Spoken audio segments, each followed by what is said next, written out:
Esquecido na ponta da mesa estava o professor, gritando de um lado respostas para as perguntas de um velho cavalheiro surdo e muito curioso, e do outro falando de filosofia com um francês.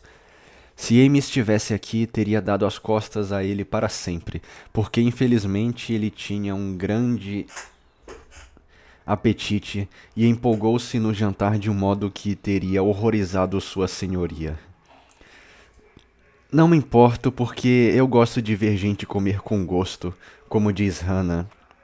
E o pobre devia precisar de comida depois de ensinar idiotas o dia todo. Quando subi as escadas depois do jantar, dois jovens estavam arrumando os chapéus diante do espelho do corredor, e ouvi um dizer para o outro em voz baixa: Quem é a nova convidada? Uma governanta ou algo do tipo. Então por que diabos ela estava na nossa mesa? É amiga da senhora. Rosto bonito, mas sem estilo. Totalmente. Acenda a luz e venha. Eu me senti irritada a princípio e depois não me importei, pois uma governanta é tão boa quanto qualquer outro funcionário. E tenho bom senso, se não tenho estilo, o que já é mais do que algumas pessoas têm. A julgar pelas observações dos seres elegantes que tagarelavam fumando como chaminés. Odeio pessoas banais. Quinta-feira. Ontem foi um dia tranquilo, que passei ensinando, costurando e escrevendo na minha salinha, que é muito aconchegante, com luz e fogo. Fiquei sabendo de algumas novidades e fui apresentado ao professor. Parece que Tina é a filha da francesa que faz o serviço de engomar na lavanderia daqui. A pequenina se apaixonou pelo Sr. Baer e segue-o pela casa como um cachorrinho sempre que ele está em casa. O que o delicia, pois ele gosta muito de crianças. Ixi, vai ser preso, meu parceiro. Embora seja um solteirão. Kitty e Mimi Kirk também o consideram com carinho e contam todo tipo de histórias sobre as peças que ele inventa, os presentes que ele traz e as esplêndidas histórias que conta. Os homens mais jovens caçoam dele, ao que parece, chamam-no de velho Fritz, de cerveja Lager, ursa maior, e fazem todo tipo de piada com seu nome. Mas ele se diverte como um menino, diz a senhora Kirk, e leva tudo com tão bom humor que todos gostam dele, apesar de seus modos estranhos. A donzela é uma tal senhora Norton, rica, bem criada e gentil. Ela falou comigo no jantar hoje, pois fui à mesa novamente. É tão divertido observar as pessoas. E me pediu que fosse vê-la em seu quarto. Ela tem excelentes livros e figuras, conhece pessoas interessantes e parece amigável, então serei agradável, pois quero entrar na boa sociedade, mas não naquela de que Amy gosta. Eu estava no nosso salão na noite passada, quando o Sr. Baer entrou com alguns jornais para a Sra. Kirk. Ela não estava, mas Minnie, que é a mulherzinha em miniatura, me apresentou muito bem. Essa é a amiga da mamãe, a senhorita March. Sim, e ela é alegre, nós gostamos muito dela, acrescentou Kitty. É uma enfant terrible. Enfant é o quê? É infanto juvenil? Criança terrível? Hum. Ambos fizemos uma mesura e então rimos, pois uma introdução tão elegante seguida de um comentário tão desajeitado formaram um contraste cômico. Ah, sim, eu ouvi, eu ouvi. Isso aqui é o quê? Era pra ser um sotaque, mano? É um sotaque francês esse ouvi aqui?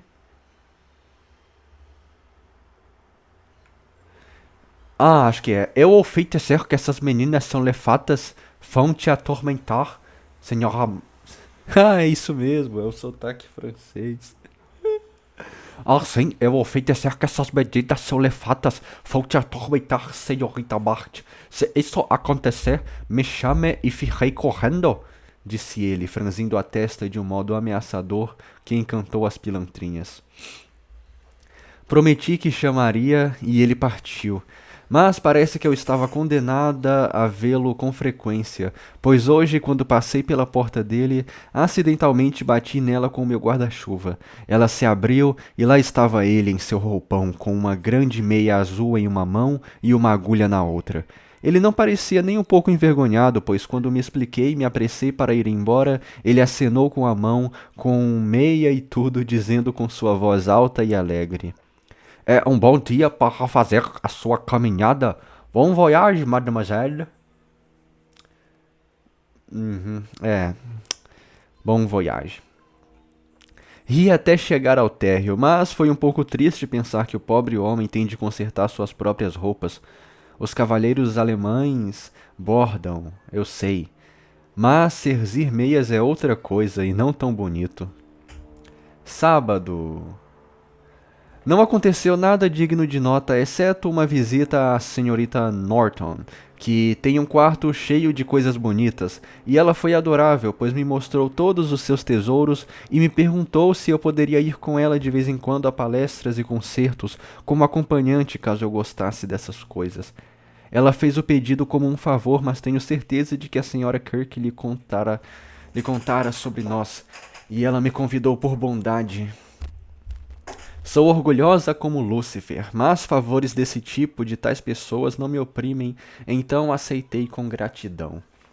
Quando voltei para a sala das crianças, havia tamanho alvoroço que olhei para o aposento e vi o Sr. Baer de gatinhas, com Tina nas costas, Kitty levando-o com uma corda de pular e Minnie alimentando dois meninos com bolinhos de sêmia. Todos rugiam e subiam em jaulas construídas com cadeiras. Estamos brincando de Jardim Zoológico. Estamos brincando de Jardim Zoológico, explicou Kitty. Esse é meu e-falante, acrescentou Tina, segurando-se ao cabelo do professor. Mamãe sempre nos permite fazer o que quisermos sábado à tarde, quando Franz e Emil vêm, não é, Sr. Baer? Disse Minnie.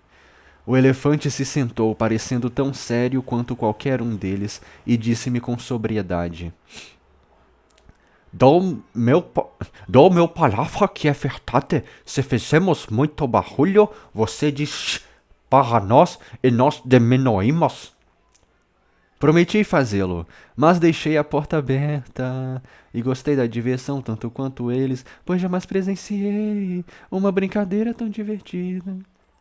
Eles brincaram de pega-pega, de soldado, dançaram e cantaram, e quando começou a ficar escuro, todos se empilharam no sofá ao redor do professor, enquanto ele contava encantadoras histórias de fadas sobre cegonhas na chaminé e pequenos kobolds, aqueles serizinhos que cavalgam nos flocos de neve que caem. Eu queria que os americanos fossem tão simples e naturais como os alemães. Não seria ótimo? Gosto tanto de escrever que poderia me dedicar a isso para sempre, se motivos econômicos não me impedissem, pois ainda que eu usasse um papel mais fino e escrevesse com letra miúda, tremo só de pensar nos selos que esta longa carta precisará. Espero que minha carta chegue antes que a da Amy. Minhas noticiazinhas soarão muito sem graça depois dos esplendores dela, mas vocês vão gostar, eu sei. Será que o Terry está estudando tanto que não tem tempo para escrever para os amigos? Cuide bem dele para mim, Beth. Conte-me tudo sobre os bebês e diga a todos que eu os amo. De sua querida e fiel Joe. PS. Ao ler a minha carta, vi que ela está um pouco baeresca demais. Mas o que posso fazer? Me interesso por pessoas estranhas e realmente não tinha mais nada sobre o que escrever. Deus as abençoe. Dezembro. Oh, passou tempo, hein? Minha preciosa Betinha, como esta é para ser uma carta de rabiscos, eu a endereço a você, pois ela pode te divertir e dar-lhe uma ideia do que tem se passado em minha vida, pois apesar de calma está bastante divertida, depois do que Amy chamaria de esforços herculâneos, na linguagem da agricultura mental e moral, minhas novas ideias começam a brotar e meus galinhos a se curvar do jeitinho que eu queria. Eles não são tão interessantes para mim quanto Tina e os meninos, mas cumpro com meus deveres para eles e eles me amam. Franz e Emil são rapazinhos alegres, bastante parecidos comigo, pois a mistura de espírito alemão e americano neles produz um constante estado de efervescência. As tardes de sábado são momentos desenfreados, sejam passados na casa, sejam passados lá fora, pois em dias agradáveis todos vão caminhar, como num seminário, com o professor e eu para manter a ordem, e tudo é muito divertido. Nós somos muito bons amigos agora, e comecei a tomar lições. Realmente não pude deixar de fazê-lo, e tudo aconteceu de maneira tão engraçada que preciso contar. Para começar do começo, a senhora Kirk me chamou um dia quando passei pelo quarto do Sr. Byre, que estava revirado do avesso. Já tinha visto um covil assim antes. Peraí, não. Ela tá perguntando. Já tinha visto um covil assim antes, minha querida? Venha e me ajude a colocar esses livros no lugar, pois derrubei tudo tentando descobrir o que ele fez com 6 novos lenços que lhe dei há pouco tempo. Entrei e enquanto trabalhávamos, pensei em mim mesma, pois aquilo era um covil, com certeza. Livros e papéis por todos os lados, um cachimbo de cepiolita quebrado e uma velha flauta sobre a manta como se recém-jogada, um pássaro esfarrapado sem cauda chiureando em um canto da janela e uma caixa de ratos brancos adornando o outro, barquinhos semi-terminados e pedaços de corda jogados entre os manuscritos, botinhas botinhas sujas secando diante do fogo, e vestígios dos seus queridos meninos, para quem ele se faz escravo, podiam ser vistos por toda a sala. Depois de muito revisar, 3 dos itens faltantes foram encontrados. Um sobre a gaiola do passarinho, um, um coberto com tinta e um terceiro queimado, tendo sido usado como suporte. Que homem!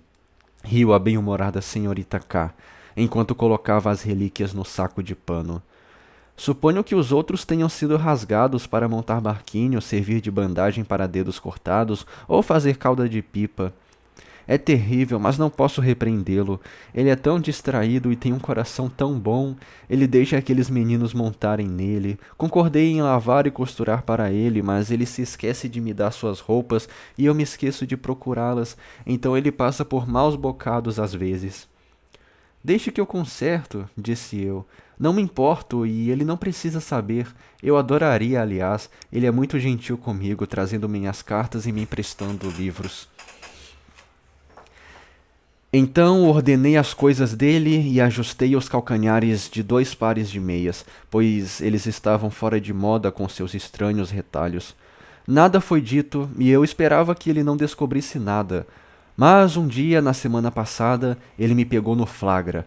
Ouvir as lições que ele dá aos outros me interessou e me divertiu tanto que me apaixonei por aprender, pois Tina fica saindo e entrando no quarto, deixando a porta aberta e posso ouvir tudo. Eu estava sentada perto dessa porta, terminando a última meia e tentando entender o que ele disse para uma nova aluna, que era tão burra quanto eu. A menina tinha ido embora e achei que ele também tivesse saído, porque estava tudo muito quieto. Eu estava concentrada balbuciando um verbo e balançando de um lado para o outro de um modo dos mais absurdos, quando uma torcidinha me fez olhar para cima e vi o Sr. Byre olhando para mim e rindo baixinho enquanto fazia sinais para Tina não o denunciar. Viu? Viu? Viu? Viu? Ele disse, enquanto eu parava e olhava para ele como uma tonta. Você me espia e eu espio você. Isso não é ruim, mas veja, não estou querendo agradar com o que for ser, mas você gosta de alemão? Gosto. E de peixe? Tu é doido! Mas você é muito ocupado e eu sou burra demais para aprender, eu disse desenfreada, vermelha como uma peônia. Puta! Nós acharemos um tempo e conseguiremos resolver isso. De noite posso dar uma pequena aula com muita alegria, pois fecha só. Senhorita March, tenho essa dívida a pagar? E ele apontou para o meu trabalho. Sim, elas dizem uma para a outra. Essas senhoras são tão gentis. Ele é um velho bobo que não verá o que fazemos. Ele nunca verá que... Pera, quem que tá falando isso? Ah, tô entendendo. Ah, foda-se. Que seus calcanhares não estão mais com buracos. Ele pensará que os botões crescem de novo quando caem e acreditará que as cordas se fazem sozinhas. Ah, é ele, é como se ele tivesse falando o que elas estão falando. Nossa, mano, que escrita truncada.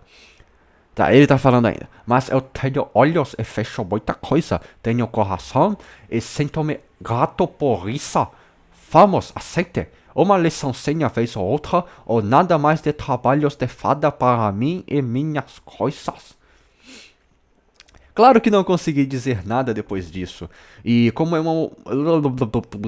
uma oportunidade esplêndida, fiz a barganha e começamos. Tive 4 aulas e me vi presa em um pântano gramatical. O professor foi muito paciente comigo, mas deve ter sido um tormento para ele. De vez em quando ele me olhava com uma expressão de tamanho desespero que eu não sabia se devia rir ou chorar. Tentei as duas coisas, e quando comecei a fungar ou a me sentir mortificada e me repreendi, ele simplesmente jogou a gramática no chão e saiu da sala. Eu me senti desgraçada e abandonada para sempre, mas não o culpei nem um pouco, e estava recolhendo meus papéis com a intenção de sair correndo escada acima e me admoestar, quando ele voltou tão vivo e radiante como se eu tivesse me coberto de glória. Agora vamos tentar de uma nova maneira. Você e eu leremos essas agradáveis Märchen. Märchen. Não sei o que é Märchen. Histórias. Historinhas. Juntos. E não vamos mais nos aprofundar naquele livro seco que vai ficar no canto de castigo por nos causar problemas. Ele falou tão gentilmente e abriu os contos de fadas de Hans Andersen, tão convidativamente diante de mim que fiquei mais envergonhada do que nunca, e aproveitei a aula como quem não tem nada a perder, de um modo que pareceu diverti-lo imensamente. Esqueci minha timidez e me dediquei com todas as minhas forças, gaguejando nas palavras mais compridas, pronunciando de acordo com a inspiração do momento e fazendo o meu melhor. Quando terminei de ler a primeira página e parei para respirar, ele bateu palmas e gritou de forma sincera: Das ist gut, das ist gut, das ist gut. Isso é bom, né, mano? Isso é bom, isso é bom, isso é ótimo. Agora estamos progredindo, minha feliz. Eu leio em alemão e você ouve. E lá se foi ele, resmungando as palavras com sua voz forte e um gosto que era bom de ver e ouvir.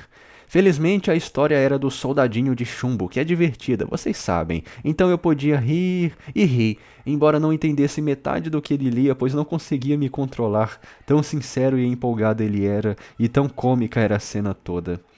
Depois disso, nós melhoramos e agora leio minhas lições muito bem, pois essa maneira de estudar me convém e posso ver que a gramática fica escondida nos contos e na poesia, como um remédio posto no meio de um doce. Estou gostando muito, e ele ainda não parece cansado, o que é muito bom da parte dele, não é? Quero dar a ele alguma coisa de Natal, pois não me atrevo a oferecer dinheiro. Diga-me algo bacana, mami. Estou contente por Lori parecer tão feliz e ocupado, por deixar de fumar e deixar o cabelo crescer e te dedico. Você vê que Beth o administra melhor do que eu. Não sou ciumenta, querida, faça o seu melhor. Só não faça dele um santo. Tenho medo de não gostar dele sem uma pitada de maldade humana. Leia para ele pedaços das minhas cartas. Não tenho tempo para escrever muito, então isso será bom. Graças a Deus, Beth continua bem. Janeiro. Feliz Ano Novo para todos vocês, minha família querida, que claro inclui o Sr. L e um jovem de nome Terry. Não posso dizer o quanto gostei do pacote de Natal que mandaram, pois não recebi nada até a noite e tinha desistido de esperar. Sua carta chegou pela manhã, mas vocês não falaram nada sobre um pacote, o que certamente era uma surpresa. Então fiquei desapontada, pois sentia que vocês não iam se esquecer de mim. Ela queria que eles se esquecessem? Eu me senti um pouco triste, me sentei no meu quarto depois do chá, e quando o pacote grande, lamacento e maltratado foi trazido para mim, apenas o abracei e o ergui. Lembrou-me tanto de casa que foi revigorante. Lembrou-me tanto de casa e foi tão revigorante que me sentei no chão e li, olhei, comi, ri e chorei da minha maneira absurda habitual. As coisas eram exatamente o que eu queria, e ainda melhores por ser tudo feito em vez de comprado. O novo babador de tinta da Beth foi genial, e a caixa de pão de gengibre duro da Hannah foi um tesouro. Com certeza vou usar as boas flanelas que você enviou, mami. e lerei atentamente os livros que o papai marcou. Agradeço a todos aos montões. Falando de livros, acabo de me lembrar de que estou ficando rica nesse sentido, pois no dia do ano novo, o Sr. Bayer me deu um excelente Shakespeare. É um que ele valoriza muito e que muitas vezes admirei, que ficava num lugar de honra com a Bíblia alemã, Platão, Homero e Milton. Então você pode imaginar como me senti quando ele o trouxe, sem a cobertura, e me mostrou o meu nome nele, do seu amigo Friedrich Bayer. Friedrich Bayer. Friedrich Bayer. Você fez. Você muitas vezes diz que quer uma como é que fala mesmo? Eu tô confundindo com o japonês. Biblioteca? Aqui está uma, pois entre essas tampas, ele quis dizer capas, estão vários livros em um. Leia o bem e ele vai ajudá-la muito, pois o estudo do caráter nesse livro vai ajudá-la a ler-lo no mundo e pintá-lo com sua caneta. Com seu caneta, eu falaria assim pelo menos. Agradeci o melhor que pude e falo agora da minha biblioteca como se eu tivesse 100 livros. Nunca soube o quanto havia em Shakespeare antes. Mas, claro, nunca tive um Bayer para me explicar. Não riam desse nome horrível. Ele não é pronunciado nem como Ber, nem como Bir, como as pessoas costumam falar, mas algo entre os dois, como somente os alemães sabem fazer. É Bayer, Bayer, Bayer. Bayer de Munique. Isso aí, Bayer. Mas os ingleses, né, os americanos, devem falar Bear, Bayer, Bayer, sei lá. Estou feliz que ambas gostem do que falo sobre ele e espero que o conheçam algum dia. A mamãe admiraria seu coração caloroso e o papai sua sábia cabeça. Admiro ambos e me sinto rica com meu novo amigo Friedrich Bayer. Bayer, Bayer. Ai, ai de Monique. Não tendo muito dinheiro e sem saber o que ele poderia querer, comprei várias coisinhas e espalhei pela sala onde ele as encontraria inesperadamente. São coisas úteis, bonitas ou engraçadas. Um novo peso de papel em sua mesa, um pequeno vaso para sua flor, ele sempre tem uma, ou um pouco de verde em um copo para dar um ar de frescor ao lugar, como ele diz. E um suporte para o seu cachimbo, para que ele não precise queimar o que Amy chama de Mochá? Mochá? Isso é francês, né, cara? Lenços. Lenços em francês. Monchó. Não sei ler em francês, meu Deus. Eu fiz como aqueles inventados pela Beth. Uma grande borboleta, um copo gordo, asas pretas, antenas de lã e olhos de contas. Ele adorou imensamente e o colocou em sua cornija com um artigo de virtu. Então acabou sem ser usado no final das contas. Pobre como é, não se esqueceu de um servo ou criança na casa. E nenhuma alma daqui. Desde a lavanderia francesa, a senhorita Norton esqueceu-se dele. Fiquei muito feliz com isso. Fizemos um baile de máscaras e tivemos um momento muito feliz na véspera de Ano Novo. Eu não queria descer, pois não tinha o que vestir, mas no último minuto, a senhora Kirk se lembrou de alguns brocados velhos e a senhorita Norton me emprestou laço e penas. Então me vesti como a senhora Malaprop e improvisei uma máscara. Ninguém me reconheceu porque disfarcei a voz e ninguém sonhava que a silenciosa e altiva senhorita March, porque eles acham que sou muito fria e rígida, a maioria deles pelo menos, e sou mesmo para os pretensiosos, poderia dançar e se arrumar e explodir em um bom desarranjo de epitáfios como uma alegoria nas margens do Nilo. Eu gostei muito, e quando tiramos as máscaras foi divertido vê-los me encarando. Ouvi um dos jovens dizer a outro que ele sabia que eu era uma atriz. Na verdade, ele achava que se lembrava de ter me visto em um dos teatros menores. Meg apreciará essa piada. O Sr. Bayer foi de... foi de arrasta. O Sr. Bayer foi de Nick Bottom e Tina de Titânia, uma fadinha perfeita nos braços dele. Isso aqui é Sonho de uma Noite de Verão, né? Tem Oberon e Titânia. Ah, moleque, manja. Vê-los dançar foi uma bela paisagem. para usar um tedismo, né, que é lá do Ted, né, o moleque lá.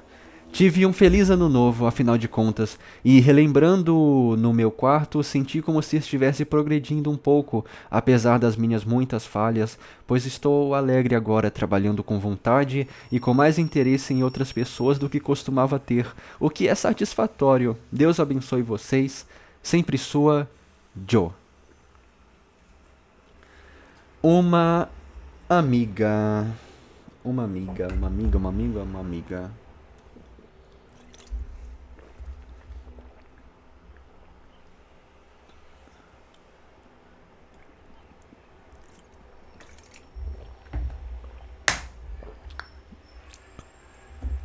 Embora muito feliz na atmosfera social ao seu redor e muito ocupada com o trabalho diário com o qual ganhava o pão de cada dia e que o tornava mais doce pelo esforço, Joe ainda encontrava tempo para trabalhos literários. O propósito que agora tomava posse dela era natural para uma garota pobre e ambiciosa, mas os meios que ela empreendeu para alcançá-lo não foram os melhores. Ela viu que o dinheiro conferia poder, dinheiro e poder. Portanto, ela resolveu que teria, não para usá-lo somente para si, mas para aqueles que ela amava mais do que a vida. O sonho de encher a casa com confortos, dando a Beth tudo o que ela queria, de morangos no inverno a um órgão em seu quarto, viajar para o exterior e sempre ter mais do que o suficiente para que pudesse se permitir o luxo da caridade, tinha sido por anos o castelo no ar mais desejado por Joe.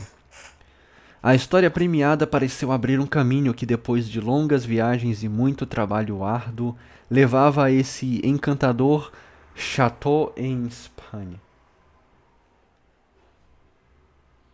Castelo na Espanha. Ah, castelo é château? Castelo na Espanha. Mas o desastre do romance extinguiu sua coragem por um tempo, pois a opinião pública é um gigante que já assustou joões mais valentes que ela, em pés de feijões maiores que o que Joe desejava escalar. Como o herói imortal, ela repousou um pouco depois da primeira tentativa, que resultou em uma queda e no menos adorável dos tesouros do gigante. Se bem me lembro. Mas o espírito de levantar e sacudir a poeira era tão forte em Joe como no João. Joe John, Joe, Joe, Joe, John, Joe, John, Joe, John. Ou é Joe Jack? Joe Jack? Joe Jack? Como é que é o João e o pé de feijão? Então ela lutou contra o lado sombrio dessa vez e conseguiu um espólio maior, mas quase deixou para trás o que era muito mais precioso que dinheiro. Ela se pôs a escrever histórias de sensação. Romance de sensação era um gênero popular no século XIX que combinava elementos de mistério e realismo. Histórias de sensação, pois naqueles tempos obscuros mesmo toda a perfeita América lia porcarias. Ela não contou a ninguém, mas elaborou um conto eletrizante e corajosamente o levou ao Sr. Dashwood, editor do Weekly Volcano. Ela nunca havia lido Nossa, tô cansado desse monte de nome estrangeiro, velho. Eu nunca havia lido esse negócio aí. Esse livro filosófico sobre vestimentas de autoria de Thomas Carlyle. Carlyle eu conheço, Thomas Carlyle. E conheço o Senhor Turbano também. O Thomas, né, o Turbano. Mas tinha um instinto feminino que lhe dizia que as roupas exerciam uma influência mais poderosa sobre as pessoas do que o valor do caráter ou a magia dos modos. Então ela se vestiu da melhor maneira que pôde, e tentando convencer-se de que não estava empolgada nem nervosa, subiu corajosamente os lances de escada sujos e escuros para encontrar-se em uma sala desordenada com uma nuvem de fumaça de charuto e a presença de 3 cavalheiros sentados com os calcanhares acima do nível do chapéu, artigos de indumentária que eles nem sequer se incomodaram em remover em sua presença. Meu Deus do céu, que trecho longo! Um pouco assustada com a recepção, Joe hesitou no limiar da porta, murmurando com muita vergonha. Com licença, eu estava procurando pelo escritório do Weekly Volcano. Eu queria ver o Sr. Dashwood. Abaixaram-se os calcanhares mais altos, levantou-se o cavalheiro mais fumante e, cuidadosamente rodando seu charuto entre os dedos, avançou com um aceno de cabeça e um semblante que não expressava nada além de sono. Eu também tô com muito sono. Sentindo que devia abordar o assunto de alguma forma, Joe mostrou seu manuscrito e, corando mais e mais a cada sentença, soltou tropegamente fragmentos do pequeno discurso cuidadosamente preparado para a ocasião. Uma amiga minha queria que eu oferecesse uma história, como uma experiência. Gostaria de sua opinião. Ficaria feliz em escrever mais, se for adequado. Enquanto ela corava e se confundia, o Sr. Dashwood pegou o manuscrito e virou as folhas. E virou as folhas com um par de dedos bastante sujos, lançando olhares críticos para cima e para baixo nas páginas limpas. Não é a primeira tentativa, creio eu, disse ele, observando que as páginas foram numeradas, cobertas apenas de um lado e não amarradas com uma fita, indicativos claros de um novato. Não, senhor. É um cara aqui que falou, né? Não, senhor. Ela tem alguma experiência e recebeu um prêmio por um conto no Blairstone Banner. Ah, é? Ah, é? E o Sr. Dashwood deu um olhar rápido a Joe, que pareceu tomar nota de tudo o que ela vestia, do laço no chapéu aos botões das botas. Bem, pode deixar o manuscrito aqui se quiser. Nós temos mais desse tipo de coisa em mãos do que poderíamos lhe dar no momento, mas vou dar uma olhada nele e te dar uma resposta na próxima semana. Joe não queria deixá-lo ali, pois o Sr. Dashwood não lhe agradara nem um pouco, mas, dadas as circunstâncias, não havia nada a fazer, além de se curvar e se afastar, parecendo particularmente ereta e digna, como ela conseguia se portar quando irritada ou abatida. Naquele momento, ela estava ambas as coisas, pois estava perfeitamente evidente nos olhares trocados entre os senhores que sua pequena ficção sobre uma amiga era considerada uma boa piada e uma risada produzida por uma observação inaudita do editor quando ele fechou a porta, completou seu desconforto. Semi-decidida a nunca mais voltar. Foi para casa e afastou sua irritação, costurando aventais vigorosamente, e em 1 hora ou 2 estava calma o bastante para rir da cena e aguardar a próxima semana. Quando ela reapareceu, o Sr. Dashwood estava sozinho, o que a alegrou. Ele estava muito mais desperto do que antes, eu não tô. O que era agradável, e não estava por demais absorto em seu charuto para se esquecer das boas maneiras. Então a segunda entrevista foi muito mais agradável do que a primeira. Queremos o manuscrito. Os editores nunca dizem eu. Se você não se opuser a algumas alterações. É longo demais, mas omitindo as passagens que marquei ficará do tamanho certo, disse ele em um tom de negócios. Joe mal reconheceu seu manuscrito, tão amarrotados e sublinhados estavam suas páginas e parágrafos. Mas, sentindo-se como um pai carinhoso, talvez se sinta ao... Meu Deus do céu! Sentindo-se como um pai carinhoso, talvez se sinta ao lhe pedirem que corte as pernas do seu bebê para que a criança caiba em um novo berço. Ela olhou para as passagens marcadas e ficou surpresa ao ver que todas as reflexões morais que ela havia colocado cuidadosamente com um lastro para compensar o romance haviam sido eliminadas. Mas, senhor, pensei que toda história deveria ter uma espécie de moral, então cuidei para que alguns dos meus pecadores se arrependessem. A gravidade editorial do Sr. Dashwood se relaxou em um sorriso, pois Joe tinha se esquecido de sua amiga e falava como apenas um autor poderia falar. As pessoas querem se divertir, não receber lições de moral. É legal porque esse livro da Little Women aqui é basicamente lição de moral, cara. Em quase todos os capítulos eu diria que tem alguma liçãozinha ali. E eles botam a senhora March, né, a mãe das meninas, como uma espécie de paladina do bem. Então ela tá lá pra entregar as lições para as meninas e a gente pega de tabela. Eu mesmo já me vi refletindo bastante sobre as coisas que tem aí. Interessante isso. Aí ela faz essa coisa aqui, né? Meio que uma crítica a como o mercado literário, né, das editoras funciona. E ela já tinha feito um sucesso, né, porque escreveu a primeira parte e deu bom a primeira parte do livro. E agora, depois que ela fez a segunda, então ela já é meio que crítica aí mesmo. Já a, a Luísa, né, tá se sentindo mais soltinha aí. Eu gosto é assim, amostradinho. As pessoas querem se divertir, não receber lições de moral. Você sabe, a moral não vende hoje em dia. O que não era uma declaração correta a propósito. Aí, ó, ela botou já o negócio aqui. Acha que seria aceitável com essas alterações, então? Sim, é um enredo original e muito bem trabalhado, boa linguagem e assim por diante. Foi a resposta afável do Sr. Dashwood.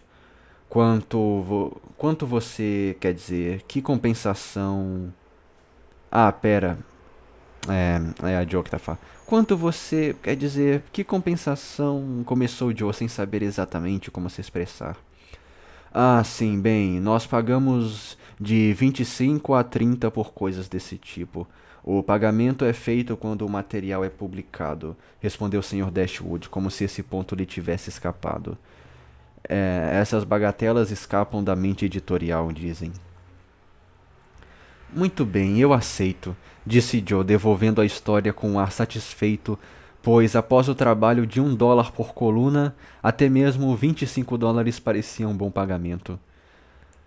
Devo dizer à minha amiga que você aceita outros se ela tiver algum melhor do que esse? Perguntou Joe, inconsciente de seu pequeno deslize e encorajada pelo sucesso. Bem, podemos dar uma lida. Não posso prometer aceitar. Diga-lhe que faça algo curto e pungente, sem se importar com a moral. Com qual nome sua amiga gostaria de assinar a obra? Perguntou em um tom displicente. Sem. Por que, Joe? Por quê? Why? Por que você quer botar sem nome? Que sentido que faz isso? Sem nome. Ela não quer que seu nome apareça e não tem pseudônimo, disse Joe corando. Como ela quiser, é claro. O conto sairá na próxima semana. Você me liga para receber o dinheiro ou devo enviá-lo a algum lugar? Perguntou o Sr. Dashwood, que sentia um desejo natural de saber quem seria seu novo colaborador. Eu ligo. Tenha um bom dia, senhor. Quando Joe partiu, o Sr. Dashwood levantou-se com a graciosa observação. Pobre e orgulhosa, como de costume. Mas se dará bem. Seguindo as instruções do Sr. Dashwood e fazendo da Sra. Northbury seu modelo, Joe precipitou-se no espumante mar da literatura sensacionalista. Mas graças à boa ideia, à boa atirada por uma amiga, ela ressurgiu sem ter ficado mal por seu breve afogamento. Como a maioria dos escritores novatos, foi ao exterior para encontrar seus personagens e cenários, e os bandidos, condes, ciganos, freiras e duquesas apareciam em seu palco e representavam seus papéis com tanta precisão e espírito que era de se esperar. Seus leitores não eram tão minuciosos com trivialidades como gramática, pontuação e probabilidade, e o Sr. Dashwood permitiu graciosamente que ela preenchesse suas colunas aos preços mais baixos, não achando necessário dizer-lhe que a verdadeira causa de sua hospitalidade era o fato de que um dos seus colaboradores, ao receber uma proposta melhor, o deixara a ver navios. Ela logo ficou interessada em seu trabalho, pois sua bolsa engordava constantemente e o pequeno tesouro que ela estava acumulando para levar Beth às montanhas no próximo verão crescia lenta, mas seguramente, à medida que as semanas passavam. Uma coisa perturbou a sua satisfação, e foi não ter contado nada em casa. Tinha a sensação de que seu pai e a sua mãe não aprovavam. Por quê? Por que sentido que faz? não aprovariam aquilo e preferiam fazer as coisas do seu jeito primeiro e pedir perdão depois. Era fácil manter seu segredo, pois nenhum nome apareceu em suas histórias. O Sr. Dashwood, obviamente, logo percebeu tudo, mas prometeu se fazer de burro. O esperto se faz de burro para ver até onde o inteligente. Não. O esperto se faz de bobo para ver até onde o burro se faz de inteligente. Eu finjo que não percebo, mas tudo está sendo observado. Eu finjo que não percebo, mas tudo está sendo observado. O esperto se faz de bobo para ver até onde o burro se faz de inteligente. E por um milagre manteve sua palavra. Ela achou que aquilo não lhe faria nenhum mal, pois sinceramente não queria escrever nada de que pudesse se envergonhar, e acalmou a sua consciência, imaginando um momento feliz em que mostraria seus ganhos e riria por ter guardado seu segredo tão bem. Mas o Sr. Dashwood rejeitava qualquer história que não fosse sensacionalista, e como as emoções não podiam ser produzidas a não ser por meio de estímulos à alma do leitor, história e romance, terra e mar, ciência e arte, registros policiais e hospitais psiquiátricos tinham de ser pilhados para esse propósito.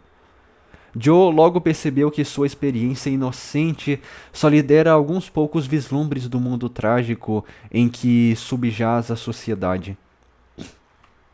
Assim, olhando para aquilo à luz dos negócios, resolveu suprir suas deficiências com sua energia característica, ansiosa para encontrar material para histórias e inclinada a transformá-lo em tramas originais.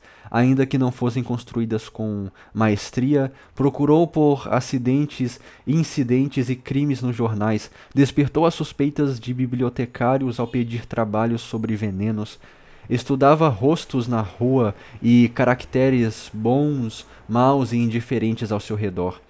Ela mergulhava no pó dos tempos antigos, atrás de fatos ou ficções muito velhos que eram tão bons quanto os novos, e se apresentou à loucura, ao pecado e à miséria tanto quanto suas escassas oportunidades permitiam.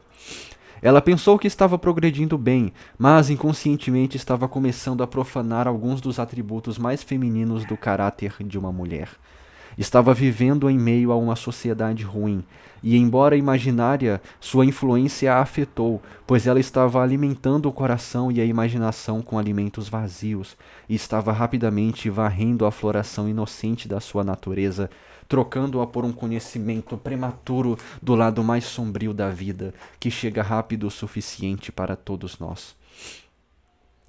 Ela estava começando a sentir isso, em vez de ver, pois por muito tempo.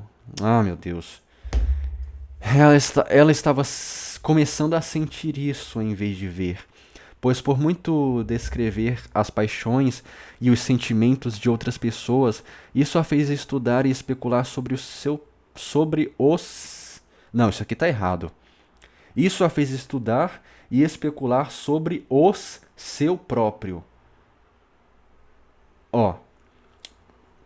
Ela estava começando a sentir isso, em vez de ver, pois por muito descrever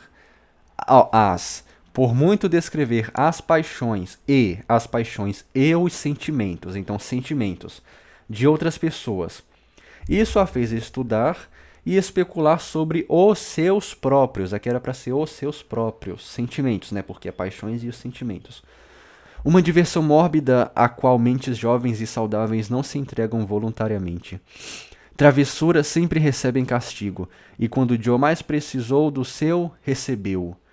Não sei se o estudo de Shakespeare a ajudou a ler os caracteres, ou se foi a percepção natural de uma mulher para o que é honesto, corajoso e forte, mas enquanto dotava seus heróis imaginários de toda a perfeição sob o sol, Joe estava descobrindo um herói vivo que a interessava apesar das muitas imperfeições humanas.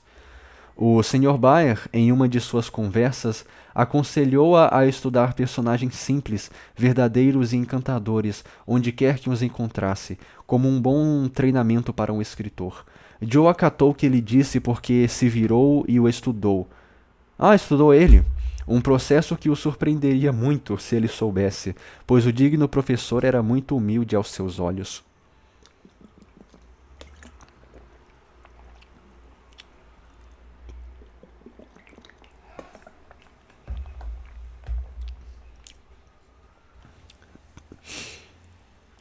Porque todo mundo gostava dele era o que intrigava Joe. Em primeiro lugar. Ah, não. Porque todo mundo gostava dele era o que intrigava Joe em primeiro lugar. Ele não era rico, nem poderoso, nem jovem, nem bonito, de modo algum o que se chamava de fascinante, imponente ou brilhante. E, no entanto, era tão atraente como um fogo genial, e as pessoas pareciam se reunir ao redor dele tão naturalmente quanto ao redor de um coração caloroso. Ele era pobre, mas sempre parecia ter alguma coisa para dar. Era um estranho, porém todo mundo era seu amigo. Não mais era jovem, mas era tão feliz como um menino. Era simples e peculiar, mas seu rosto parecia bonito para muitos, e suas excentricidades eram liberalmente perdoadas. Joe muitas vezes o observava, tentando descobrir qual era o seu encanto, e finalmente decidiu que era a sua benevolência que fazia o milagre. Se tivesse alguma riqueza, sentava-se com a cabeça dela sob a asa, e mostrava apenas seu lado alegre para o mundo. Havia marcas de expressão em sua testa, mas o tempo pareceu tocá-lo gentilmente, lembrando-se de como ele era gentil com os outros. As curvas agradáveis ao redor da boca eram a lembrança de muitas palavras amigáveis e risadas alegres. Seus olhos nunca eram frios ou rígidos, e sua mão zorra tinha um aperto quente e forte que era mais expressivo que palavras. Suas próprias roupas pareciam compartilhar a natureza hospitaleira do portador. Elas pareciam à vontade e gostar de fazê-lo confortável. Seu colete espaçoso sugeria um coração grande por baixo. Seu casaco cor de ferrugem tinha ares sociais e os bolsos largos demonstravam claramente que mãozinhas geralmente entravam vazias e saíam cheias. Até suas botas eram benevolentes e seus colarinhos nunca eram rígidos e ásperos como os de outras pessoas. É isso, disse Joe para si mesma quando finalmente descobriu que uma boa vontade genuína com seus semelhantes poderia embelezar e dignificar até mesmo um robusto professor de alemão que comia com glutonia no jantar, cerzia as próprias meias e tinha de carregar o nome Bayer. Joe valorizava muito a bondade, mas também tinha um respeito mais feminino pelo intelecto, e uma pequena descoberta que ela fez sobre o professor fez que gostasse dele ainda mais. Ele nunca falou de si mesmo e ninguém nunca soube que em sua cidade natal ele tinha sido um homem muito honrado e estimado por sua erudição e integridade. Até que um compatriota veio vê-lo e em uma conversa com a senhorita Norton, divulgou esse fato agradável. Joe soube daquele por meio dela. Joe soube daquilo por meio dela e gostou ainda mais de sabê-lo porque o Sr. Bayer nunca havia dito nada.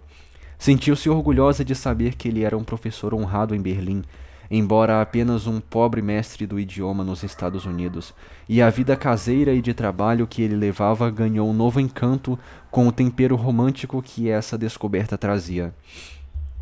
Outro dom, diferente e melhor que o intelecto, foi mostrado a Joe de maneira inesperada. A senhorita Norton tinha acesso à sociedade literária, algo que Joe não teria a chance de ver se não fosse por ela. A mulher solitária sentiu interesse pela ambiciosa garota e gentilmente conferiu muitos favores desse tipo, tanto para Joe como para o professor.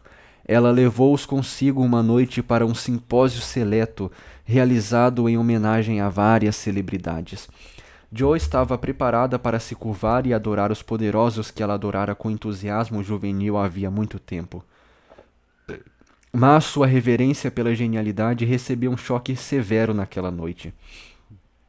E foi preciso algum tempo para ela se recuperar da descoberta de que aquelas grandes criaturas eram apenas homens e mulheres afinal. Imagine a sua consternação ao lançar um olhar furtivo e de tímida admiração para o poeta cujos versos sugeriam um ser etéreo que se alimentava de espírito, fogo e orvalho, e vê-lo devorando a ceia com um ardor que ruborizava seu semblante intelectual. Desviando o olhar como se de um ídolo caído, fez outras descobertas que rapidamente dissiparam suas ilusões românticas. O grande romancista movia-se entre duas garrafas com a regularidade de um pêndulo. O famoso padre flertava abertamente com uma das madames de style da época, que olhava ameaçadoramente para a outra Corinne, que a satirizava amigavelmente.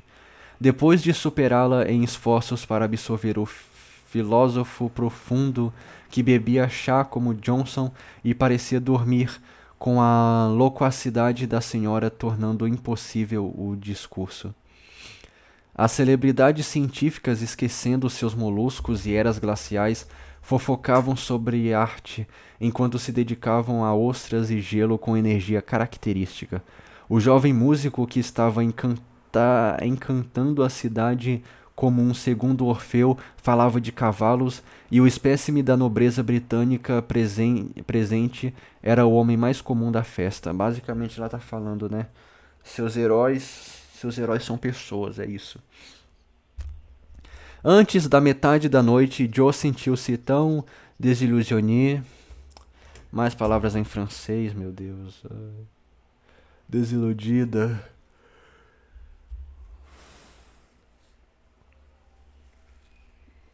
Eu tô com muito sono. Que se sentou em um canto para se recuperar. O Sr. Bayer logo se juntou a ela, parecendo fora de seu ambiente, e naquele instante vários dos filósofos, cada um montado em seu hobby, foram se aproximando para realizar um torneio intelectual no recesso. As conversas estavam a quilômetros de distância da compreensão de Joe, mas ela gostou, embora Kant e Hegel fossem deuses desconhecidos. Fossem deuses do quê, meu Deus do céu? Fossem deuses desconhecidos, subjetivo e objetivo fossem termos ininteligíveis, e a única coisa que evoluía de sua consciência interior fosse uma dor de cabeça depois que tudo acabou. Ai, meu Deus, eu tô muito mal hoje, velho. Ela aos poucos percebeu que o mundo estava sendo recolhido em pedaços e se reorganizando em princípios novos, e, de acordo com o que discursavam, infinitamente melhores que os anteriores, que a religião estava sendo com justiça considerada um nada e que o intelecto seria o único Deus. Joe não sabia nada sobre filosofia ou metafísica de qualquer tipo, mas uma empolgação curiosa, meio prazerosa, meio dolorosa, se apoderou dela enquanto ouvia, com uma sensação de ter se perdido no tempo e no espaço, como um balão em um feriado. Ela olhou em volta para ver o que o professor estava achando e o encontrou olhando para ela com a expressão mais sombria que ele já vira em seu rosto. Ele balançou a cabeça e acenou para que ela se afastasse, mas ela estava fascinada pela liberdade da filosofia especulativa e continuou sentada tentando descobrir no que os sábios senhores pretendiam confiar depois de terem aniquilado todas as velhas crenças. Mas o Sr. Bayer era um homem tímido e lento para oferecer suas próprias opiniões, não porque ele não as tivesse, mas por serem muito sinceras e francas para serem expressas levianamente. Enquanto olhava de Joe para vários outros jovens atraídos pelo brilho da pirotecnia filosófica, franzia as sobrancelhas e desejava falar, temendo que alguma alma jovem inflamável fosse desviada pelos foguetes, descobrindo quando a exibição acabasse que tudo que tinham era apenas uma vareta vazia ou uma mão queimada. Ele suportou quanto pôde, mas quando lhe pediram sua opinião, ele ardeu com indignação honesta e defendeu a religião com toda a eloquência da verdade, uma eloquência que fez seu inglês arranhado se tornar musical e seu rosto comum, lindo. Ele teve uma luta difícil, pois os sábios argumentaram bem, mas ele não tomava nota das pancadas e ficava de pé novamente, como um homem. De alguma forma, ele começou a falar. O mundo voltou ao normal para Joe. De alguma forma, quando ele começou a falar, o mundo voltou ao normal para Joe. As velhas crenças que duraram tanto tempo pareciam melhores do que as novas. Deus não era uma força cega, e a imortalidade não era uma bonita fábula, mas um fato abençoado. Ela sentiu como se tivesse um terreno firme debaixo dos pés novamente, e quando o Sr. Bayer fez uma pausa, encoberto pelas outras vozes, mas longe de ser persuadido, Joe quis bater palmas e agradecer-lhe. Ela não fez nenhuma das duas coisas, mas se lembrou da cena e concedeu ao professor o seu mais sincero respeito, pois sabia que lhe custava um esforço falar assim em público, porque sua consciência não o deixava ficar em silêncio. Ela começou a ver que o caráter é um bem maior que dinheiro, status, intelecto ou beleza. E se a grandeza é mesmo como um homem sábio definira uma vez, verdade, reverência e boa vontade, então seu amigo Friedrich Bayer não era só bom, mas ótimo. Essa crença fortalecia-se diariamente. Cara, eu acho louco, mano. Os caras estão. A senhora Kirk lá, sei lá quem, convida eles para ir no negócio de filósofos. Os caras vão debater filosofia, o papo intelectual, sabe? Onde os profissionais estão lá para conversar, para se reunir, para falar dessas coisas. É tipo aquelas coisas de crente chato, mano. Crente chato que não se aguenta e vai falar, mano, por favor, você não vê outras pessoas irem na igreja pra negar a religião e começar a falar coisa que não tem nada a ver com o contexto da situação, velho. Nossa, esses caras são muito chatos, bicho. Não precisa disso, não precisa disso, cara. Um não convence o outro. Não tem que um ficar indo dar opinião, porque ele já tem a cabeça feita. Ele foi defender o quê? Pra quê? Meu Deus. Desnecessário, velho. Muito desnecessário. Mas isso aqui era outra época também, né, velho? Teve a época que a igreja mandava no mundo, que botava fogo em todo mundo. Teve a Inquisição, as cruzadas. Isso aqui tava mais próximo do que a gente tá hoje. Que ela já baixou um pouquinho a bola, ainda tá bem, né, bem forte aí e tal, mas já baixou a bola um pouquinho pelo menos. Hoje em dia isso aqui pegava mal, velho, porque, nossa senhora, que desnecessário, velho. Mas também, né, era coisa da época. Ninguém pode culpar os coitados também, cara. Ele só é chato mesmo, mas nem tem culpa disso, coitadinho. Coitadinho do Sr. Bayer. É uma ótima pessoa, inclusive. Bom, essa crença fortalecia-se diariamente. Ela valorizava a sua estima, desejava seu respeito, queria ser digna de sua amizade, e quando o desejo era mais sincero, ela chegou perto de pôr tudo a perder. Tudo começou com um chapéu inclinado, pois uma noite o professor entrou para dar sua aula para Joe com um chapéu de soldado de papel na cabeça que Tina, né? Que Tina lhe pusera e ele se esquecera de tirar. Ela pensou em coisa nazista, foi isso? Já não sei se já tinha guerra nessa época aí, porque tipo ela achou ruim que ele tava usando um chapéu militar. A única razão que eu posso pensar é essa, mas eu acho que essa época aqui não tinha nascido o nazismo ainda não, né? É evidente que ele não se olha no espelho. Ou então ela só achou antiquado, inadequado ele tá com um chapéu de papel.